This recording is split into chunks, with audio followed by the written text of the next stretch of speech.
1 Minute English. In today's 1 Minute English, we are going to be talking about the expression be torn between. Let's start with the word tare. It means to pull apart. For example, you can tear a piece of paper.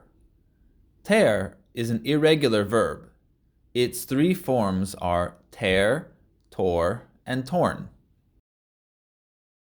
The expression be torn between means you are having difficulty deciding between two things. You can be torn between option A and option B, or you can be torn between doing option A or option B. She is torn between love and money.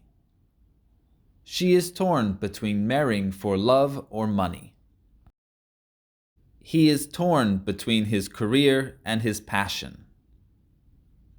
He is torn between taking a good job and doing what he loves.